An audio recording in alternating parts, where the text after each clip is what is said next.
I think in Singapore, we're a small island country, 5 million people, very densely populated.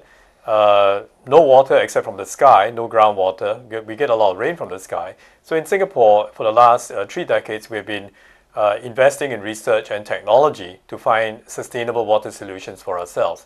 And we have broken through that with the large-scale urban stormwater harvesting. We're trying to harvest every drop of rain from the sky. And then we recycle that water using advanced membrane technology, where we work with a company like CH2M Hill, and we produce a product which we call NEWater. That's a recycled water that now supplies 30% of our needs of water in Singapore. And going into the future, we think NEWater will be able to supply half of our water needs. And then, of course, we have desalination, which also uses reverse osmosis membrane technology. And with that, we know that we can sustain our water needs way into the future. We're having a population increase and readjustment of our population in the U.S. As that occurs, we need more water, not just for the urban use of the water, but for agriculture to support that population and for power generation to support it. And in fact, in the next 20 years, it's estimated that the power generation will require more water than is available under existing technologies. That's why understanding conservation and new technologies, such as being implemented and researched in Singapore, is so important to us. The second thing is political will and supporting the politicians, and that was something that Singapore did very well. They had the political will, and what I mean there is for 20 years now, they've been advancing their water, and they've stuck to it. Once they said they're going to do it, they got it done.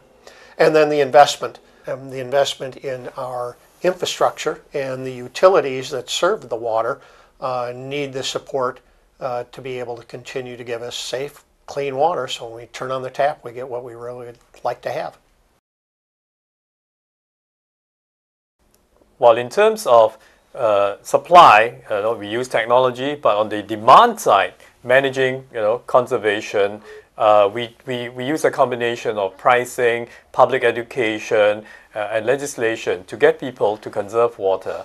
So our water consumption is down to about 154 liters, not gallons, per person per day. And then we have a program called the Active Beautiful Clean Waters program, where we try and get people to feel that they are joint stewards of our water resources in Singapore, by turning our reservoirs, our rivers, our canals, into beautiful landscape waterways, where people can feel that they are part of it. Yeah. As our infrastructure ages, actually in the U.S. we have a fairly new infrastructure compared to a lot of places in the world. As it ages, just like a car, we have to repair it. And those costs are going up, and you have to replace it, just like a car. You build it and buy a new one. And this is one of the areas where the education from our utilities are so important to us, to let us know what the real cost of water is and what it's going to be in the future. And we are going to have to see water prices go up. Well, we are driven by our need, and what we are doing now is to try to turn those solutions. We have to continue to invest in research, and so we're now getting companies from all over the world to set up shop in Singapore. We now have 21 research centers in Singapore, including General Electric, Siemens. So we're really trying to make Singapore a global hub for water, a global hydro hub, we call it. And every year we have this international platform where experts from all over the world come to Singapore to exchange ideas. We call it the Singapore International Water Week.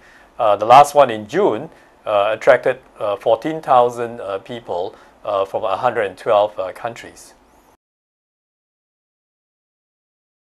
They can go onto our website, siww.com.sg.